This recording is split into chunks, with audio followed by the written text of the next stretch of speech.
Hello. Hello. ആ hello. എന്താണ് ഹദീസ് ചോദിച്ച ഉസ്താദിനോട്? ക്ലിയർ ആക്കി. ആ എന്നാ ഒന്ന് വായിച്ചിന് അർത്ഥം പറഞ്ഞോട് കേക്കട്ടെ. ഒന്ന് വായിച്ച അർത്ഥം പറഞ്ഞോട് കേക്കട്ടെ.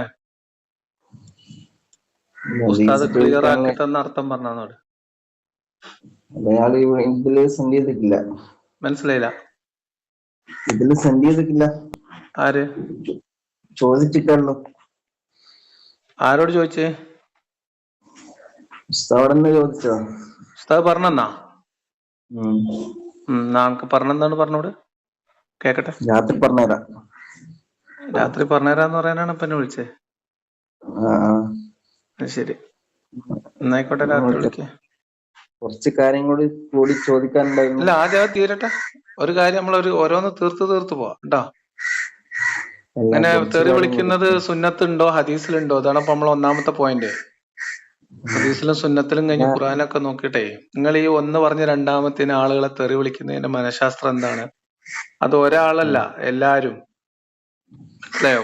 മറ്റുള്ളവരെ ആക്ഷേപിക്കുക, തെറി വിളിക്കുക, നുണ പറയുക, ഇതൊക്കെ മതത്തിന് വേണ്ടി ചെയ്യുന്നതിന്റെ ലോജിക്ക് എന്താണ്? അത് മതത്തിൽ സുന്നത്തായിട്ടുണ്ടോ ഇല്ലേ? അതാണ് ഇപ്പൊ ചർച്ച. അല്ല, അത് കഴിയട്ടെ. ആദ്യം ഈ ഹദീസിന്റെ കാര്യം തീരുമാനാക്കിട്ട് പോവാ. എനിക്ക് അർജന്റ് ഒന്നുമില്ല, ഞാൻ ഇവിടെ തന്നെ ഉണ്ട് കേട്ടോ. കുറച്ച് കാര്യം കൂടി ചോദിക്കാൻ. വേണ്ട, ആദ്യം ഒരു കാര്യം ചെയ്താൽ നമ്മൾ അത് തീർത്തിട്ട് അടുത്തത് ആണ് എന്റെ ഒരു രീതി. ഓക്കെ, ഞാനൊരു പോയിന്റ് എടുത്താൽ അത് കഴിഞ്ഞിട്ട് അടുത്തത്. അത് റെഡിയാക്കാം. അത് റെഡിയായിട്ട് വരട്ടെ. എന്താ അർജന്റ്? അല്ല, എനിക്ക് അങ്ങനെയല്ല. വേണ്ട, ചോദിക്കണ്ട. അത് കഴിഞ്ഞിട്ട് ചോദിച്ചാൽ മതി. അതൊന്നും തീരുമാനാക്കിയിട്ട് അടുത്ത ചോദ്യം നമുക്ക് ചോദിക്കാം. ഈ ഭയങ്കര ഡയലോഗ് അടിയില്ലായിരുന്നു കുറച്ച് ദിവസമായാലും നീ തുടങ്ങിട്ടെ. ഭയങ്കര ഡയലോഗ് അടിയല്ലായിരുന്നു.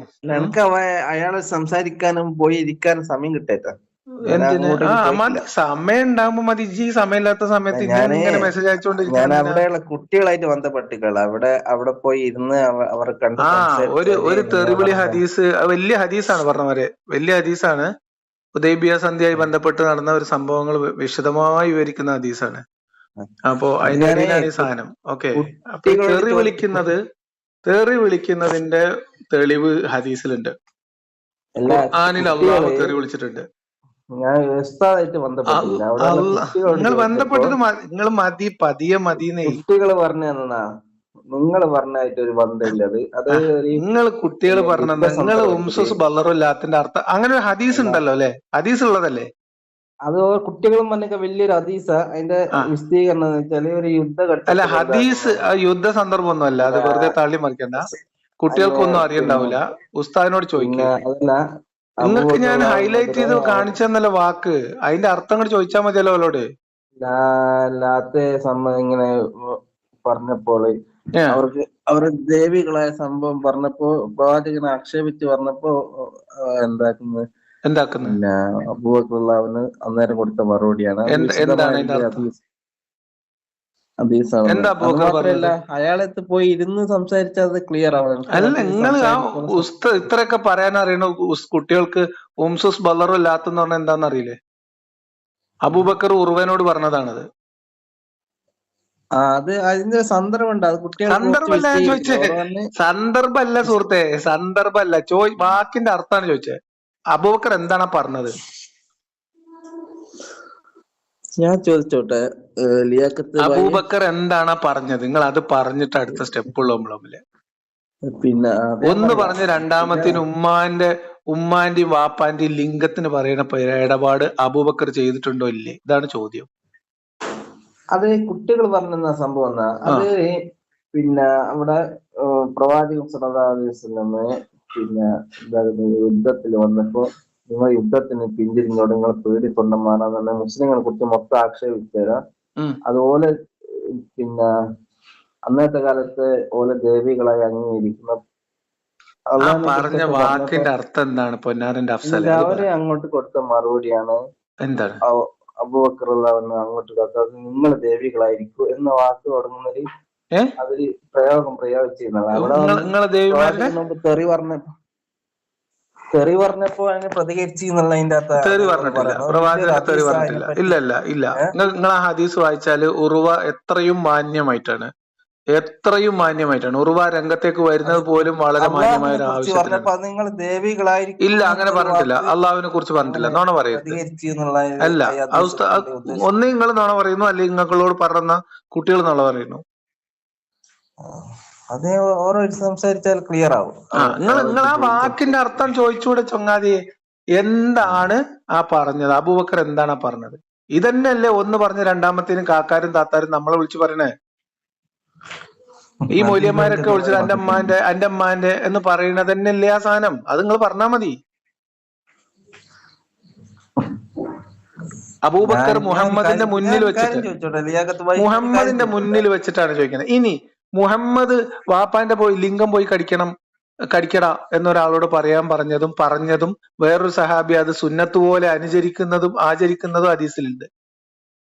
ആ ഹദീസും കൂടി വേണേ ഞങ്ങൾക്ക് അയച്ചുതരാം. എന്നിട്ട് രണ്ടും കൂടി തീരുമാനമായിക്കോളി. അപ്പൊ വാപ്പാന്റെ ലിംഗവും ഉമ്മാന്റെയോ അല്ലെങ്കിൽ ദേവിയുടെയോ ഈ സാധനം പറയുന്നത് മുഹമ്മദിന്റെ കാലത്ത് സഹാബികൾ ചെയ്തതാണ്. അതാണ് ഇന്നും ഒരു ആശയത്തിൽ നമ്മൾ ആശയപരമായി വർത്തനം പറയുമ്പോ അതിന് മറുപടി പറയാതെ എന്റെ അമ്മാന്റെ എന്ന് പറഞ്ഞുകൊണ്ട് നടക്കണേ. നിങ്ങൾ ഈ ഫോൺ കോൾ റെക്കോർഡ് ചെയ്തിട്ട് അതാണ് നിങ്ങൾ ഫോൺ കോൾ റെക്കോർഡാണ് എന്റെ ആശയം. എന്റെ വീഡിയോ കണ്ടിട്ടല്ലേ ഈ ഫോൺ കോളിൽ വിളിക്കണ നിങ്ങള്. അതായത് പ്രചരണം. നിങ്ങളിപ്പോ എന്തിനാ എന്നെ വിളിക്കാനും മെസ്സേജ് അയക്കാനും തുടങ്ങി? ഏതെങ്കിലും സാധാരണക്കാരൻ വിളിക്കുന്നത് എന്തെങ്കിലും ചോദിക്കുന്നതല്ലോ എന്നത് ആശയപ്പെടുന്നത്. ഒരു സാധാരണക്കാരന്റെ വൈബ് ആയിരുന്നല്ലോ അഫ്സല് എന്നോട് വാട്സപ്പ് ചാറ്റ് തുടങ്ങിയ സമയത്ത് അല്ലല്ലോ. എന്തൊക്കെയായിരുന്നു? അഹങ്കാരി, മറുപടി താ, ധൈര്യം ഉണ്ടെങ്കിൽ മറുപടി താന്നൊക്കെ അല്ലേ എന്നെ വിളിച്ചത്? അഹങ്കാരി തന്നെ. കാരണം വെച്ചാല് നിങ്ങളെ അഹങ്കാരത്തിന്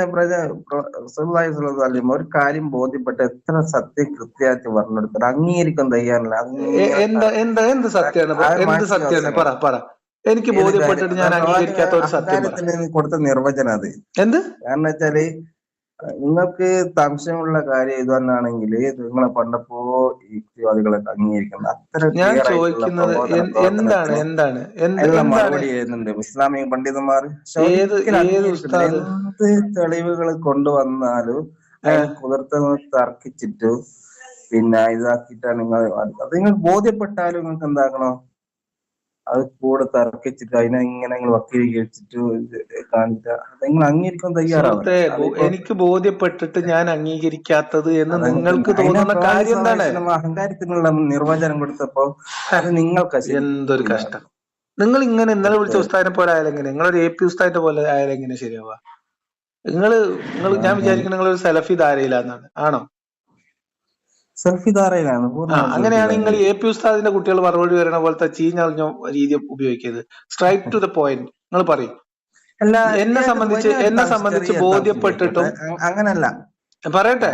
ഞാനിപ്പോ ഇന്ന് മരിച്ചവരുമായിട്ട് ബന്ധപ്പെട്ട് അലവി സക്കാഫിനോട് ഒരാൾ ചോദ്യം ചോദിക്കുമ്പോൾ അതിന് വേറൊരു മൊലിയാരിൽ നിന്ന് കയറി നിന്ന് വർത്താനം പറയണത് കണ്ടിട്ട് എന്റെ തല പിരി പോയിരിക്കാണ്. മനസ്സിലായോ? അപ്പൊ അങ്ങനത്തെ മറുപടി നിങ്ങളും പറയരുത്. മനസ്സിലായോ? നമ്മൾ ഡയറക്റ്റ് പോയിന്റ് മറുപടി അറിയും.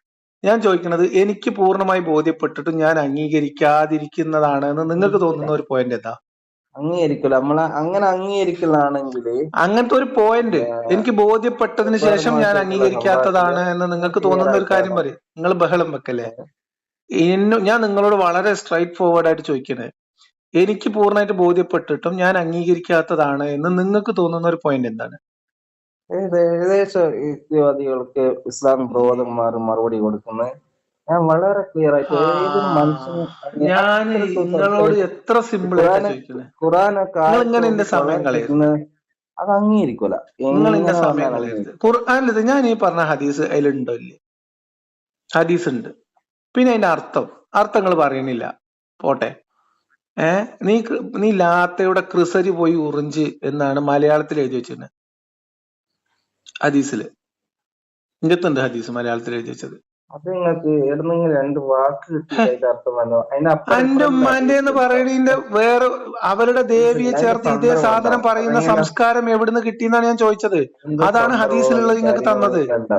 അപ്പൊ ഈ തരം ഇൽമ ഇതിന് എന്ത് ന്യായീകരണം പറഞ്ഞിട്ടെന്താ? ഈ പിന്നെ വാചനം ഈ അക്രമം ഇയാൾ കാണിക്കുന്നത്, വൃത്തികേട് കാണിക്കുന്നത് എപ്പോഴാ അറിയാം നിങ്ങൾക്ക്? അന്യദേവന്മാരെ, മറ്റുള്ളവരുടെ ആരാധ്യ വസ്തുക്കളെ നിങ്ങൾ നിന്ദിക്കരുത്.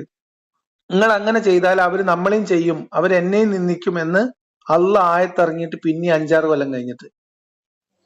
എന്ന് പറഞ്ഞാൽ ഖുർആനിനും ഹദീസിനും ഖുർആനിൽ അള്ളാഹ് പറഞ്ഞതിന് എതിരായിട്ട് മുഹമ്മദ് നബിയുടെ സാന്നിധ്യത്തിൽ, മുഹമ്മദ് നബിയുടെ മൗന സമ്മതത്തിൽ അക്ബർ തെറി വിളിക്കാണ് ലാത്തന്റെ ക്രിസരി ഉറിഞ്ചിക്കോന്ന്. ഇല്ല അതൊക്കെ നമ്മളെ ഉഹദ് യുദ്ധത്തിലെല്ലാം പ്രവാചകനെതിരെ യുദ്ധത്തിലെ സന്ദർഭത്തിലെല്ലാം പ്രവാചകൻ വഫാത്തായതും അതിന്റെ അൽമുണ്ടാകും ശത്രുക്കളെ നിരന്തരം ആക്ഷേപിക്കുമെല്ലാം സാബികൾ പ്രതികരിച്ചിട്ട് അതുപോലത്തെ ഒരു പ്രതികരണമായിരിക്കും. അല്ല അല്ല അല്ല അല്ല അല്ല അതിനാണ് സന്ദർഭം കാര്യം. ഇത് ഹുദൈബിയ സന്ധിയില്ല. നിങ്ങൾ എങ്ങോട്ടായി പോണ? എവിടേക്ക് ഉഹദക്ക് പോണ നിങ്ങള്? അല്ല, അങ്ങനത്തെ ഒരു സന്ദർഭം ആക്ഷേപങ്ങൾ ഇങ്ങനെ വരുമ്പോ ആക്ഷേപങ്ങൾ എന്താക്ഷേപം? അവിടെ ഉറുവ ഒരു ആക്ഷേപം ഉന്നയിച്ചിട്ടില്ല. പ്രതികരിച്ച സന്ദർഭം ഉണ്ടാവും. ഉറുവ ഒരു ആക്ഷേപം ഉന്നയിച്ചിട്ടില്ല. ഉറുവ പറഞ്ഞത് മുഹമ്മദ് എന്റെ കൂടെ ഇരിക്കുന്ന ആൾക്കാരെ കണ്ടിട്ട് അവരൊക്കെ അന്നെ ഇട്ടിട്ട് ഓടിപ്പോകുന്ന പോലെ തോന്നുന്നു എന്നാണ് പറഞ്ഞത്. കാര്യങ്ങൾ അങ്ങോട്ട് ചോദിക്കുന്നേരണ്ട്. ഇപ്പോ നിങ്ങൾ ഇത് തീരുമാനാക്കി? അല്ല, കുറച്ച് കാര്യങ്ങൾ എന്താണ് ഇനി വേറെ കാര്യം? എന്തിനെ കുറിച്ച് ഞങ്ങൾക്ക് പറയാനുള്ളത്? നിങ്ങൾ ഈ പറയുന്ന പോയിന്റിൽ ഒന്നും നിങ്ങൾ മറുപടി പറയില്ല. അതായത് ഞാൻ അഹങ്കാരം കൊണ്ട് അംഗീകരിക്കാത്തതാണെന്ന് പറഞ്ഞ ഒരു പോയിന്റ് നിങ്ങളോട് പറഞ്ഞപ്പോൾ നിങ്ങൾ പറയുന്നില്ല. അഹങ്കാരം കൊണ്ട് അംഗീകരിക്കുന്നത് ഞാൻ പറയുന്നത്. ഒരു ഉദാഹരണം പറയൂ സുഹൃത്തെ. ഉദാഹരണമല്ല, ഈ നിങ്ങളെ വിമർശിക്കുന്ന വിമർശനങ്ങൾ, ചോദ്യങ്ങൾക്കെല്ലാം ഇത്ര കൃത്യമായത് കുട്ടിക്ക് തിരിയുന്ന രീതിയിൽ ഇസ്ലാം മറുപടി പറഞ്ഞില്ല. ഇപ്പൊ ഈ കുറെ ആൾക്കാർ ന്യായീകരിക്കുന്നുണ്ട്. അക്ബർ സാഹിബിന്റെ നിങ്ങൾ അങ്ങോട്ടും ഇങ്ങോട്ടും ഒന്നും പോണ്ട. ജബ്ബാർ ആരിഫ് എന്നൊന്നും പറഞ്ഞ പോണ്ട. നിങ്ങളിത് പറയും. അംഗീകരിക്കുമല്ലോ നിങ്ങൾ എങ്ങനെ?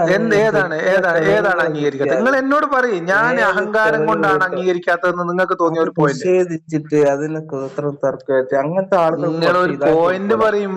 ബൈ, എന്തൊരു വിഷയം കണ്ട എത്ര തെളിവ് കിട്ടിയത്? ഒരു വിഷയം പറയൂ. അങ്ങനത്തെ ഒരു വിഷയം പഠിക്കുകയാണെങ്കിൽ ഓർക്ക് പഠിച്ചത് എന്തൊരു കഷ്ടമാണിത്.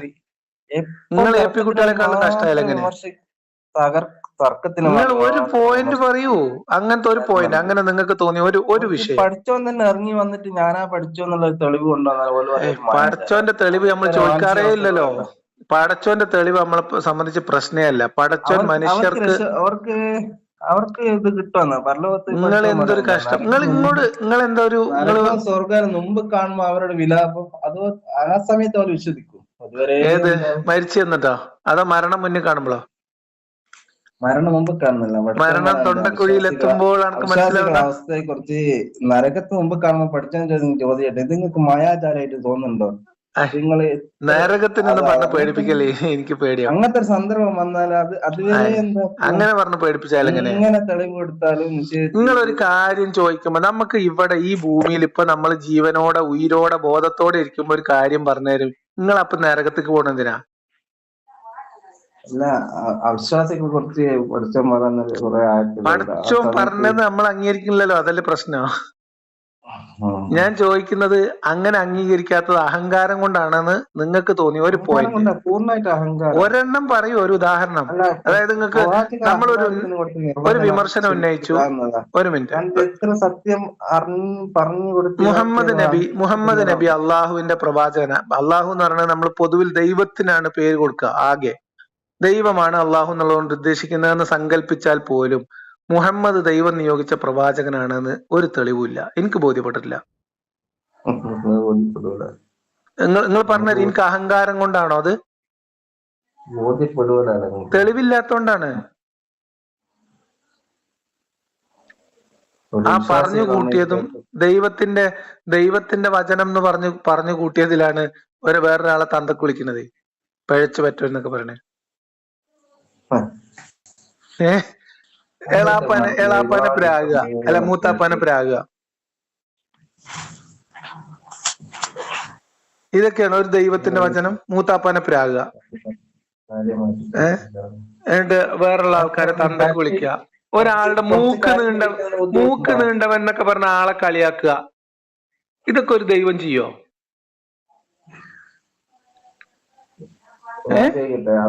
അബൂലഹബിനെ കുറിച്ച്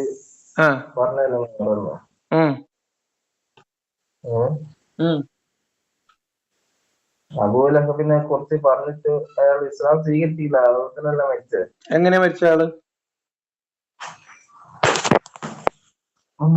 ഞാൻ കുറച്ച് കാര്യങ്ങൾ നിങ്ങളോട് അല്ല, സംസാരിച്ചോട്ടെ? നിങ്ങളിത് പറയാം, അബൂലഹബ് എങ്ങനെ മരിച്ചെന്ന് കൂടി പറയും. അബൂലഹബിനെ ആക്ഷേപിച്ച കാര്യം നിങ്ങൾ പറയുന്നത്. അതേന്ന്. എന്നിട്ട് അബൂലഹബ് എങ്ങനെ മരിച്ച? അബൂലഹബ് എന്നിട്ട് അള്ളാന്റെ അത് കുതിരത്ത് കൊണ്ട് അങ്ങനത്തെ ഒരു മരിച്ചു സന്ദർഭം എന്നുള്ളതല്ലേ? ഉണ്ടാകാൻ വേണ്ടി പ്രവാചകൻ സല്ലല്ലാഹു അലൈഹി വസല്ലമക്കെതിരെ അയാള് നമ്മളെ ആദ്യത്തെ പ്രഭവത്തില് മലമുകൾ കയറിയിട്ട് പിന്നെ ഇങ്ങനെ തൗഹീദ് അത് പറഞ്ഞപ്പോ മനസ്സിലായി, ആ സിനാരി എനിക്ക് മനസ്സിലായി. അപ്പൊ അതിനെതിരെ അങ്ങനെ അതൊക്കെ എന്താണ്, അതിനൊക്കെ എന്തത്ര ശപിക്കാനുള്ളത്? നാശം എന്ന് പറഞ്ഞ പ്രവാചകൻ അപമാനിച്ചവരുള്ള അതിനുള്ള അതാ ഞാൻ ചോദിക്കുന്നത്, ആ നിലവാരമാണോ ഒരു പഠിച്ചവനുള്ളത്? ഇന്ന ചീത്ത വിളിക്കുമ്പോ അങ്ങോട്ട് ചീത്ത വിളിക്കുക, ഒരാൾ ആക്ഷേപിച്ചു പറഞ്ഞ അയാളെ തന്തക്ക് വിളിക്കുക. മുഹമ്മദ് നബീനെ എന്താ പറയാ, എന്താണ് കുന്നിൻ ചെരുവിലെ ഈന്തപ്പനാന്ന് വിളിച്ചു എന്നോ അങ്ങനെയൊക്കെ എന്തോ പറഞ്ഞിട്ടാണ് സനീം എന്ന് പറഞ്ഞിട്ട് വേറൊരു ചങ്ങാനെ വിളിക്കുന്നത്. അല്ല, ഇതാണോ വേദഗ്രന്ഥം? അതായത് ഇപ്പൊ ഞാനും അഫ്സലും തമ്മില് ഉണ്ടാവുന്ന ഒരു തർക്കത്തില് ഞാൻ പറയണത് നിങ്ങൾ പറയണതൊക്കെ ഇങ്ങനെ വേദവാക്യാവുക? എങ്ങനെ? മുഹമ്മദ് നബീനെ കുന്നിൻ ചെരുവിലെ ഈന്തപ്പനാന്ന് വിളിച്ചിട്ട് ആരോ കളിയാക്കിന്നോ ആക്ഷേപിച്ചു എന്നോ പറഞ്ഞിട്ട്, ആക്ഷേപിക്കുന്ന പോലെ കുറ്റം പറയാൻ പറ്റില്ല. നമ്മൾ ഇസ്ലാമിൽ ഇപ്പോഴുള്ള ഗ്രന്ഥങ്ങളിൽ തന്നെ പരിശോധിച്ചാല് അബ്ദുള്ള മരിച്ച ഏതാണ്ട് ഒരു 3 കൊല്ലമൊക്കെ കഴിഞ്ഞിട്ടാണ് മുഹമ്മദ് നബി ജനിച്ചത് എന്നുള്ള ചില കണക്കുകൾ കിട്ടും. അത് പോട്ടെ, ഞാൻ പറഞ്ഞത് എന്നാലും ആക്ഷേപിക്കാൻ പാടില്ല. ഇനിയിപ്പൊ അങ്ങനെ ഒരാൾ ആക്ഷേപിച്ചാല് അതിന് പകരം ഇസ്ലാമിക ചരിത്രങ്ങളിലാണ് ഞാൻ പറഞ്ഞത്. ചരിത്രത്തിലൂടെ വായിക്കുക. ഇസ്ലാം ചരിത്രത്തിൽ അല്ലല്ല, ഞാനൊരു സംഭവം പറഞ്ഞത്, നമ്മൾ ആളുകളുടെ എക്സിസ്റ്റൻസ് എന്ന് പറഞ്ഞ ചരിത്രത്തിലൂടെയാണല്ലോ വായിക്കുക നമ്മള്. ഇസ്ലാമിന്റെ വേദഗ്രന്ഥത്തിലൂടെ അല്ല പഠിക്കുക. നിങ്ങളെ ചരിത്ര ഗ്രന്ഥങ്ങൾ അത് പ്രവാചകൻ ചരിത്ര ഇതൊന്നും ഇസ്ലാമിക ചരിത്രത്തിൽ എഴുതി വെച്ച കാര്യമല്ല വായിക്കും. നിങ്ങൾക്ക് കിട്ടുന്ന എവിടുന്നോ കിട്ടുന്ന ചരിത്രം ഉണ്ടാവും, എന്തൊരു കഷ്ടം. അതിലൂടെ വായിക്കുമ്പോ നിങ്ങൾക്ക് ഇതെല്ലാം കിട്ടുന്നത് എങ്ങനെ? നിങ്ങൾ ഇപ്പൊ പ്രവാചകന്റെ ചരിത്രം ഇസ്ലാമിക ഗ്രന്ഥങ്ങൾ വായിക്കുമ്പോ കിട്ടുന്ന കാര്യമാണ് ഞങ്ങളോട് പറഞ്ഞത്. എന്താ നിങ്ങൾ പറയുന്നത്? അങ്ങനെ പ്രവാചകന്റെ ഉപ്പ ജനിച്ചത് അങ്ങനെയാണല്ലോ. അതെ, അബ്ദുള്ള മരിച്ച് കുറച്ച് വർഷങ്ങൾക്ക് ശേഷമാണ് മുഹമ്മദ് ജനിക്കുന്നത് എന്നുള്ളതാണ് ഗ്രന്ഥങ്ങൾ. നമ്മള് ഇസ്ലാമിക ഗ്രന്ഥങ്ങൾ തമ്മിൽ കോറിലേറ്റ് ചെയ്യുമ്പോൾ കിട്ടുന്ന ഒരു കണക്കാണ് ഞാൻ പറഞ്ഞത്. പ്രവാചകന്റെ ഉപ്പ മരണപ്പെട്ടിട്ട്, അതായത് അബ്ദുള്ള മരണപ്പെട്ട ഒരു 3 വർഷത്തിനപ്പുറം കഴിഞ്ഞിട്ടാണ് അബ്ദുള്ള ജനിച്ചത് എന്നുള്ളൊരു കണക്ക് വരും. പ്രവാചകനെ പിന്നെ ഞാൻ പറഞ്ഞു വന്ന പോയിന്റ് അങ്ങനെയൊന്നല്ല ഞാൻ പറഞ്ഞത്. അതായത് ഇങ്ങനെയുള്ള ഒരു സാഹചര്യം ചരിത്രത്തിലുണ്ട്. അപ്പം ഇതുമായി ബന്ധപ്പെട്ട് മുഹമ്മദ് നബിയെ ആളുകൾ അവിടെ കുന്നിൻ ചെരുവിലെ ഈന്തപ്പന എന്ന് പറഞ്ഞാൽ കളിയാക്കിയിരുന്നു. ആരൊക്കെയോ ഖുറൈശികളിൽപ്പെട്ട ആൾക്കാര്. അങ്ങനെ കുറച്ച് ആൾക്കാര് മുഹമ്മദ് നബീനെ കളിയാക്കി ആക്ഷേപിച്ചു എന്ന് പറഞ്ഞാൽ അങ്ങനെ ചെയ്യാൻ പാടില്ല. അത് ഒരു മനുഷ്യന്റെ പിതൃത്വത്തെ ചോദ്യം ചെയ്തിട്ട് ഇനിയിപ്പം യഥാർത്ഥത്തിൽ അങ്ങനെ ആണെങ്കിൽ പോലും അങ്ങനെ ചെയ്യാൻ പാടില്ല. അതാണ് എന്റെ നിലപാട് ആ കാര്യത്തിൽ. ഒരാളുടെ ജനനത്തിന് അയാളല്ല ഉത്തരവാദി. ഓക്കെ, അയാളല്ലല്ലോ അയാളുടെ ജനനത്തിന് ഉത്തരവാദി. അപ്പൊ അത് പോട്ടെ. അങ്ങനെ പറഞ്ഞപ്പോ ഞാൻ പറയട്ടെ, അങ്ങനെ ചെയ്യുമ്പോ അതിന് അള്ള ഇറങ്ങി വന്നിട്ട് ഓനാണ് തന്തല്ലാത്തവൻ അല്ലെങ്കിൽ ഓനാണ് പഴച്ചു പറ്റവൻ എന്ന് പറയോ? ദൈവത്തിന്റെ കിതാബിൽ ഉണ്ടാവോ?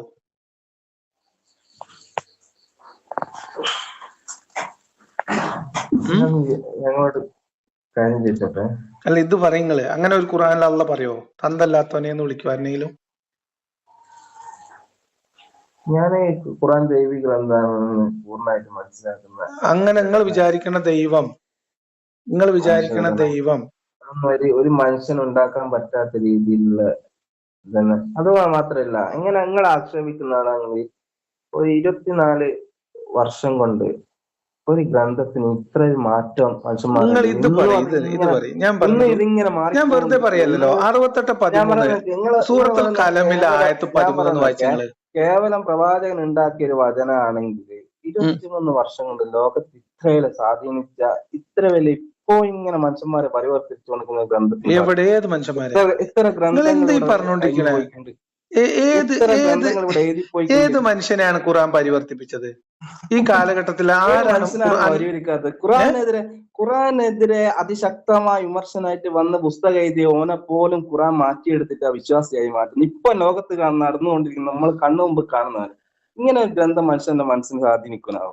ഏത് ഗ്രന്ഥം അത് സ്വാധീനിച്ചു നിങ്ങൾ പറയണേ? അത് മാത്രല്ല, നിങ്ങൾ പ്രവാചകന്റെ പറയുന്ന ഞാൻ പറഞ്ഞുതരാം. 23 വർഷം കൊണ്ട് മരണത്തെ പേടിക്കുന്ന കുറച്ച് 23 ആൾക്കാർ ചിലപ്പോ അതിനകത്ത് അല്ല, വരുന്നുണ്ടാവും. ഇപ്പൊ അടുത്ത് എന്തൊരു അമേരിക്കയില് കാര്യം നിങ്ങൾ ഈ വിശുദ്ധ ഖുർആനെ ആയത്തുമ്പോ കഠിനമായി പറയും നിങ്ങൾ എങ്ങോട്ട് വിമർശിച്ച പോണേ? ആള് ഇസ്ലാമിന്റെ ആളായിട്ട് ഇപ്പൊ മാറിയിട്ട് ഇസ്ലാമിന്റെ പ്രബോധകനായിട്ട് മാറിയിട്ടുണ്ട്. അങ്ങനെ കുറെ എങ്ങനെയാണ് ആൾക്കാർ ചെയ്യും. അവരുടെ അതിലെന്താ കാര്യം? അയാൾക്കത് ഞാൻ അതുകൊണ്ട് പറയുന്നത് അതുകൊണ്ട് അയാൾ ഇതിനുള്ളത് ശരിയാവോ? അയാൾ എഴുതി വെച്ച പുസ്തകം പൂർത്തിയാക്കുന്ന മുമ്പ് അയാൾ മുസ്ലിമായി. ഇങ്ങനത്തെ ഒരു ഗ്രന്ഥം മനുഷ്യന്മാരെ ഇതിലെന്താ ഇതിന് പ്രത്യേകത? അതുകൊണ്ട് എന്താ കാര്യം? അതുകൊണ്ട് ഈ പറഞ്ഞ വചനം ഇല്ലാതാവോ? കേവലം പ്രവാചകൻ ഉണ്ടാക്കിയ ഒരു വാക്കാണെങ്കിൽ ഈ ലോക ചരിത്രത്തിൽ ഒരിക്കലും മാറാത്ത ഒരു മാറ്റം ഈ ഗ്രന്ഥം കൊണ്ട് ഉണ്ടാകാൻ സാധിക്കും. കേവലം 23 വർഷം കൊണ്ട് പിന്നെ വേൾഡില് ലോകത്തിലെല്ലാ പ്രവാചകൻ ജീവിതത്തിൽ എല്ലായിടത്തും ഇസ്ലാം എത്തിപ്പെട്ട് മനുഷ്യന്മാർ ഇങ്ങനെ പരിവർത്തിച്ച് കേവലം മനുഷ്യന്റെ ഇന്നും അത് സംഭവിക്കുന്നത്. ഇന്നും നമ്മളെ കണ്ണുമുമ്പ് എന്തൊരു കഷ്ടം. പ്രവാചകൻ ഞാൻ നിങ്ങളോട് ചോദിക്കട്ടെ, ഇസ്ലാമിന്റെ ആളുകൾ ഞാൻ ഒരു കാര്യം ചോദിക്കുന്നു അടുത്ത്. ലോകത്തെ ജനസംഖ്യയുടെ ഞാൻ മുൻവിധിയല്ല.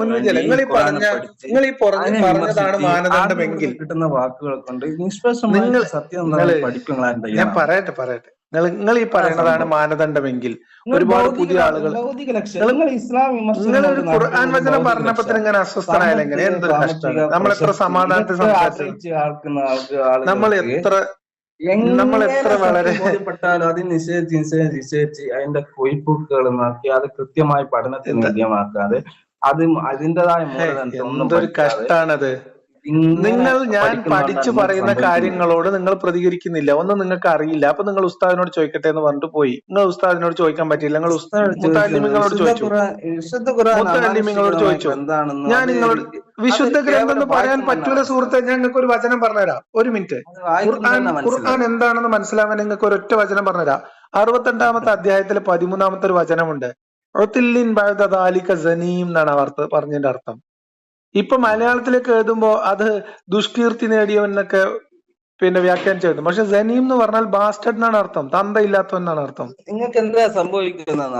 അല്ല, ഇത് ഒരു വേദഗ്രന്ഥത്തിൽ ഉണ്ടാവും. ദൈവം പറയുമോ? വാക്യമായിട്ട് പരിഭാഷയിൽ നിന്ന് വായിച്ചെടുക്കുമ്പോ ഇവിടെ എല്ലാം കിട്ടും. നിങ്ങൾ പറഞ്ഞ സനീം എന്ന് പറഞ്ഞ വാക്കിന്റെ അറബി അർത്ഥം എന്താ? ഖുർആനെതിരെ വിമർശനായിട്ട് വരുന്ന സനീമിന്റെ അർത്ഥം എന്താ? വിമർശിക്കുമ്പോ ഇങ്ങനത്തെ കുറെ കാര്യം കിട്ടും. ആധികാരികമായി പഠിക്കുമ്പോ എന്താവും? പഠനം നിങ്ങൾക്ക് ആർക്ക്? നിങ്ങളിപ്പോ മുസ്ലിം ഇസ്ലാം വിമർശനം നടത്തുന്ന ആളുകൾക്ക് ആർക്കും അങ്ങനത്തെ ഒരു പഠനം ഇല്ല. കേവലം അവിടുന്ന് ഇവിടുന്ന് കിട്ടുന്ന പരിഭാഷ നിങ്ങളെ മൂലനിർദ്ദമായി പഠിക്കുന്ന അവിടുന്ന് പരിഭാഷ കിട്ടും. നിങ്ങൾ ഇങ്ങനെ തോന്നിയ മാതിരിയാണോ വിശ്വാസികൾ പരിഭാഷ എഴുതി വെക്കുന്നത്? ജബ്ബാർ മാഷിന്റെ ഖുർആൻ ക്ലാസ് ഒരു മനുഷ്യൻ, നിങ്ങൾ ജബ്ബാർ ക്ലാസിന്റെ ഖുർആൻ ക്ലാസ് ഒക്കെ നമ്മൾ വേറെ ചർച്ച. നിങ്ങൾ ഇത് പറയും. നിങ്ങൾ കേട്ടുക്കുന്ന അത്രക്കും നിലവാരം കുറഞ്ഞിട്ട് അയാളുടെ മനസ്സിൽ എങ്ങനെ തോന്നുന്നു? ഇതെല്ലാം നിലവാരം. ഖുർആനിന്റെ നിലവാരമാണ് ഞങ്ങളോട് പറഞ്ഞത്. ഖുർആൻ ക്ലാസ് അരമണിക്കൂർ പിന്നെ വിഗ്രഹത്തിന്റെ മുകളിൽ കയറിയ അപ്പിട്ട് വെക്കുന്നതൊക്കെയാണോ നിങ്ങൾ ഈ പറഞ്ഞ നിലവാരം എന്ന് പറഞ്ഞത്? എന്താ പറയുന്നത്? വ്യാഖ്യാനിക്കാം. അതുപോലെ തന്നെ എല്ലാവരും ചെയ്യുന്നത്. എന്താണ് നിങ്ങൾ പറയണത്? ഞാൻ ചോദിച്ച ഒരു കാര്യത്തിന് മറുപടി പറയില്ല. നിങ്ങൾ ഈ ഖുർആൻ വചനത്തിന്റെ അർത്ഥം കൂടി ചോദിക്കുക. എന്തായാലും ആരിഫിന്റെ കേൾക്കലുണ്ട്, ലിയാഖത്തിന്റെ ഇതൊക്കെ പോട്ടെ. ഇതൊക്കെ പരദൂഷണാണ്. ഇത് നിങ്ങളൊക്കെ ഖുർആൻ വചനം പറയണ നോക്കി.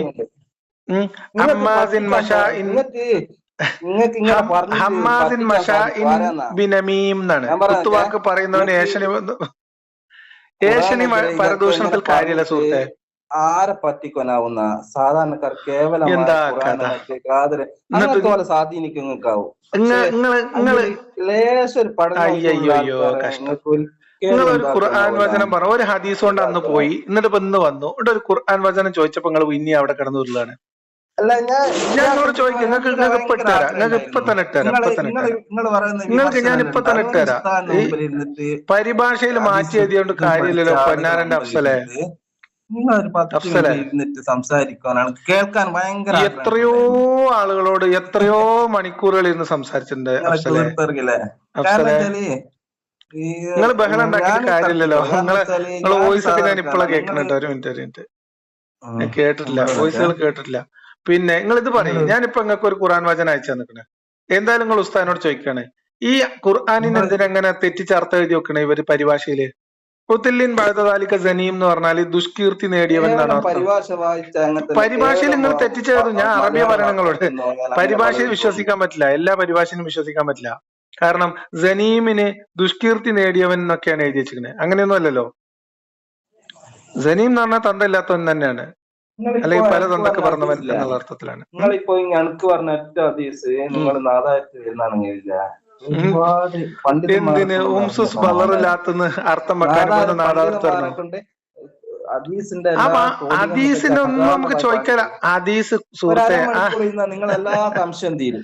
എങ്ങനെ സുഹൃത്തെ, നമ്മൾക്കൊരു സംശയമില്ല ഇതിനകത്ത് കേട്ടോ. എന്നെ സംബന്ധിച്ച് എനിക്കിപ്പോ നിലവിൽ സംശയമൊന്നുമില്ല. സംശയം ഉണ്ടെങ്കിൽ അത് തീർക്കാനുള്ള സംവിധാനം എനിക്കുണ്ട്. നിങ്ങളെ കുറിച്ച് പഠനത്തിന് പഠിച്ചോ ഞാൻ എന്നാ മനസ്സിലാക്കിയെന്നാ, നിങ്ങൾക്ക് ഈ ഉസ്താദ്മാരായിട്ടു ഈ വിഷയത്തെ കുറിച്ച് അഗാധമായ പാണ്ഡിത്യമുള്ള ആളുകളായി എന്താ കഥ? ഇന്നലെ എന്നോട് ഇന്നലെ ഭയങ്കര ഭയമാണ്. അതുകൊണ്ടാണല്ലോ എന്നോട് ചർച്ചക്ക് വരാത്ത. നിങ്ങൾ ഉസ്താദ് കോഴിക്കോട് 5-ാം തീയതി വരെ, കോഴിക്കോട് 5-ാം തീയതി പരിപാടി ഒക്കെ ഉണ്ട്, ഓപ്പൺ പരിപാടിയാണ്. നിങ്ങൾ വരും, ഉസ്താദായിട്ട് വരുമോ? പൂർണ്ണമായിട്ട് അറിയാം. ഞാൻ ഈ പറയുന്നത് സാധാരണക്കാരായില്ല. നിങ്ങൾ മറുപടി പറയോ അതോ നിങ്ങൾ റേഡിയോ പോലെ സംസാരിക്കൽ മാത്രമേ ഉള്ളൂ? അല്ല, കുറച്ചു നേരമായി റേഡിയോ ആണ്, കുറച്ചു നേരമായിട്ട് നിങ്ങൾ റേഡിയോ ആണ്, ഇങ്ങനെ മുന്നോട്ട് വരില്ല. കുറച്ചു നേരമായിട്ട് റേഡിയോ ആണ്. തയ്യാറായിട്ട് ഞാൻ കണ്ടിട്ടില്ല. സംവാദമാണ് 5-ാം തീയതി സംവാദം നടക്കാൻ പോകുന്നു. നിങ്ങൾ ഏത് ലോകത്ത് ജീവിക്കണേ? 5-ാം തീയതി കോഴിക്കോട് വെച്ച് 5-ാം തീയതി കോഴിക്കോട് വെച്ച സംവാദമാണ്. നിങ്ങൾ ഈ പറഞ്ഞ ഷമീമില്ല 5-ാം തീയതി ഇല്ലേ? ഷമീർ കേവലമായിട്ട് വിവരമുണ്ട് മനസ്സിലാവുന്നില്ല. എനിക്കറിയില്ല, ഞാൻ എന്ത് ചെയ്യാൻ പറ്റും? നിങ്ങൾ വേദ ഉസ്താദ്മാരെ പറഞ്ഞോളൂ ഷമീറിനെ റീപ്ലേസ് ചെയ്തിട്ട്. ഉസ്താദ്മാര് തയ്യാറാവാത്തോണ്ടല്ലേ ഷമീർ വരുന്നത്. ബാസിൽ തയ്യാറല്ല, ഷമീർ വേറെ ആരും തയ്യാറല്ല, ഉസ്താദ്മാരെ ഏറ്റെടുക്കാൻ തയ്യാറല്ല. ഷമീർ എങ്കിൽ ഷമീർ വരട്ടെന്ന് ഞാനും വിചാരിച്ചു. സംഭവം എന്താന്ന് വെച്ചാൽ നിങ്ങൾക്ക് ഷമീർ ഒരു സലഫി ആശയധാരയിൽ പോകുന്ന ആളാണ്. ഒരു മിനിറ്റ്, നിങ്ങൾ റേഡിയോ ആയിട്ട് സംസാരിച്ച എങ്ങനെയാ? കുറെ നേരമായല്ലോ ഇത്. നിങ്ങളിപ്പോ ഈ ആയത്തുമ്പോൾ രക്ഷപ്പെടാനാണ് ഈ ബഹളം ഉണ്ടാക്കണത്. അതുകൊണ്ട് കാര്യമില്ല. കാര്യങ്ങൾ ക്ലിയർ ആയിട്ട് പറഞ്ഞിട്ട് പോകും. അതായത് ഈ സംവാദത്തിന്റെ സമയത്ത് നിരന്തരമായിട്ട് നമ്മൾ എങ്ങോട്ട് വെല്ലുവിളിച്ചാണ് ഏറ്റെടുത്തത്. വെല്ലുവിളി ഏറ്റെടുത്തോടെ ആരും കാണാനില്ല. പിന്നെ അവസാന നിമിഷം ഷമീർ വരാന്ന് പറഞ്ഞു. ഷമീർ വരട്ടെ. ഇനി അല്ല, ഷമീർ അല്ലാതെ, ഷമീർ നിങ്ങൾ പോകുന്ന അതേ സലഫി ആശയധാരയിലുള്ള ആളാണ്. സലഫി ആശയധാരയിലുള്ള പണ്ഡിതന്മാർ അത് ഏറ്റെടുക്കാത്തോണ്ടല്ലേ ഷമീറിന് അത് ഏറ്റെടുക്കേണ്ടി വരുന്നത്. എന്നിട്ട് ഇപ്പൊ നിങ്ങൾ ഷമീറിനെ കൊച്ചാക്കുന്നതിൽ എന്താ അർത്ഥമുള്ളത്? ഷമീർ ഒന്നുമില്ലെങ്കിൽ അതിനുള്ള ആത്മാർത്ഥത കാണിച്ചു. ആ വെല്ലുവിളി ഏറ്റെടുക്കാൻ, അല്ലെങ്കിൽ ആ ഏറ്റെടുത്ത വെല്ലുവിളിക്ക് മറുപടി പറയാൻ ഉള്ള ഒരു ആത്മാർത്ഥത കാണിച്ചു. സലഫി ഉസ്താദുമാരിന് അതിനും ധൈര്യമല്ല. വെല്ലുവിളിച്ചമാര് മാളത്തിൽ ഒളിച്ചിരിക്കുക. നിങ്ങൾ നോക്കൂ, നിങ്ങളിപ്പോ ഞാൻ ഖുർആൻ എന്നൊരു അർത്ഥം പറഞ്ഞു, സനീം എന്ന് പറഞ്ഞ വാക്കിന്റെ അർത്ഥം കൂടി നിങ്ങളെ ഹദീസ് ചോദിക്കണ കൂടെ ചോദിക്കണം. ഉത്തില്ലിൻ ബഅദദാലിക സനീം എന്ന് പറഞ്ഞാൽ 68:13 നോട്ട് ചെയ്ത് വെച്ചോളി. നിങ്ങൾക്ക് ഞാൻ അയച്ചു തന്നിട്ടുണ്ട്. നിങ്ങൾക്ക് ഞാൻ അതിന്റെ സ്ക്രീൻഷോട്ട് അയച്ചിട്ടുണ്ട്. ഒരു മിനിറ്റ് ഞാൻ പറയട്ടെ. നിങ്ങൾ കുറച്ചു നേരം റേഡിയോ പോലെ സംസാരിച്ചല്ലേ. ഞാനിപ്പോ നിങ്ങൾക്ക് ഇത് അയച്ചു തന്നിട്ടുണ്ട്. നിങ്ങൾ ഉസ്താദുമാരെ കാണാൻ സമയം കിട്ടുന്നില്ലെങ്കിൽ, ഉസ്താദുമാരെ കാണാൻ സമയം കിട്ടാതെ എന്നെ വിളിച്ചിട്ട് കാര്യമില്ല. നിങ്ങൾ ഈ ആ നേരത്തെ തന്ന ഹദീസും ഈ ഖുർആൻ വചനത്തിൽ ഇപ്പൊ മലയാളത്തിൽ എഴുതിയ അർത്ഥമല്ല സനീമിന്റെ യഥാർത്ഥത്തിലുള്ള അർത്ഥം. ഓക്കെ, ഈ രണ്ടും ചോദിച്ചിട്ട് നിങ്ങൾ ക്ലാരിറ്റി വരുത്തണം. ഓക്കെ. പിന്നെ സംവാദത്തിന് അരമണിക്കൂറല്ല, നമുക്ക് 3.5 മണിക്കൂർ തന്നെ ഇരിക്കാം. ഒരു പർട്ടിക്കുലർ വിഷയത്തിൽ ഒരു ഡിബേറ്റ് മോഡിലായിരിക്കണം. അങ്ങോട്ടും ഇങ്ങോട്ടും തുല്യമായ സമയത്തിൽ നിങ്ങൾ ഒരു ഉസ്താദ് ഉണ്ടെങ്കിൽ സംഘടിപ്പിച്ചോളി. നമ്മൾ ഒരു ഡേറ്റ് ഫിക്സ് ചെയ്തിട്ട് നമുക്ക് പബ്ലിക്കിൽ ഇരിക്കാം, പൊതുജനങ്ങളുടെ മധ്യത്തിൽ ഇരിക്കാം. നിങ്ങൾ ഇപ്പം പറഞ്ഞ ഹദീസല്ലേ ഉണ്ടല്ലോ, അതിനൊന്നൊരു കയമ്പും ഉണ്ടാവില്ല. അവസാനം അതിലൊരു കയമ്പില്ല. കാരണം പിന്നെ ദേവതമാരുടെ ലിംഗത്തിനെ കുറിച്ച് പറയണില്ല. എന്ത് കയമ്പ്? അത് നമുക്ക് തോന്നുന്നത് എന്തുകൊണ്ടാണ്? നമ്മള് അല്ല, ഞാൻ പറഞ്ഞ എന്തോ, ഈ ഹദീസും ആയത്തും തന്നത് ഞാൻ പറഞ്ഞുതരാം. ഒരു മിനിറ്റ്. ഈ ഹദീസും ഈ ആയത്തും ഞാൻ നിങ്ങൾക്ക് തരുന്നത്, വിശ്വാസികൾ ഇസ്ലാമിനെതിരെ എന്തെങ്കിലും വിമർശനം ഉന്നയിക്കുന്നവരെ തെറി വിളിക്കുന്നതിന് മതത്തിൽ തെളിവുണ്ട്. പടച്ചോനും നബീന്റെ അനുയായികളും ചെയ്ത കാര്യം തന്നെയാണ് ഇപ്പോഴുള്ള മുസ്ലിങ്ങളും ചെയ്യുന്നത് നിങ്ങളോട് പറയാൻ വേണ്ടിട്ടാ. തർക്കല്ല, ഒന്ന് പറഞ്ഞു രണ്ടിനും തെറിവിളിയല്ലേ നിങ്ങൾ ആൾക്കാര്. ആ തെറിവിളി ഒരു സംസ്കാരം. ഒരു മിനിറ്റ് ഷമീറെ, സോറി അഫ്സലെ, ഈ തെറിവിളി ഒരു സംസ്കാരമായത് അള്ളാഹുവിൽ നിന്നും മുഹമ്മദിൽ നിന്നും അദ്ദേഹത്തിന്റെ അനുയായികളിൽ നിന്നും ലഭിച്ച സുന്നത്തിന്റെ അടിസ്ഥാനത്തിലാണ്. അള്ളാഹുവിന്റെ രീതി, മുഹമ്മദിന്റെ സുന്നത്ത്, മുഹമ്മദിന്റെ അനുയായികൾ ആചരിച്ച സലഫിയത്ത്. ഈ മൂന്നിലും വിമർശിക്കുന്നവനെ തെറി വിളിക്കുന്ന സംസ്കാരമുണ്ട്. അത് ഉമ്മാനെയും വാപ്പാനെയും തെറി അവരുടെ വിളിക്കുന്ന ലൈംഗിക അവയവത്തെയും തെറി വിളിക്കുന്ന പരിപാടി. തെറി വിളിക്കുന്ന നിങ്ങളെ മഹാഭൂരിപക്ഷ ആൾക്കാരും സാധാരണക്കാരായി.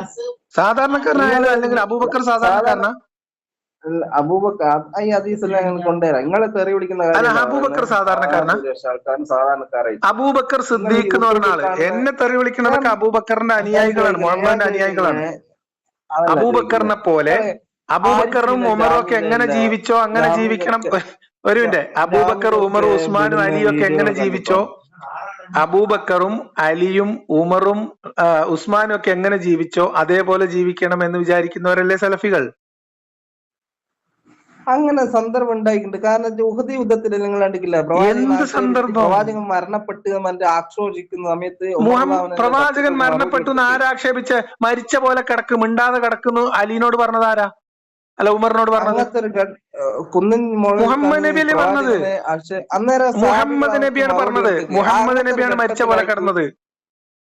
എന്താ കഥ? ഇതൊക്കെ നിങ്ങൾ ഗ്രന്ഥം വായിക്കാതാണ് വർത്തമാനം പറയണത്. ഉഹദില് മുഹമ്മദ് നബി മരിച്ച പോലെ കിടന്നു, മിണ്ടണ്ടാന്ന് പറഞ്ഞു, പതുങ്ങി കിടന്നു.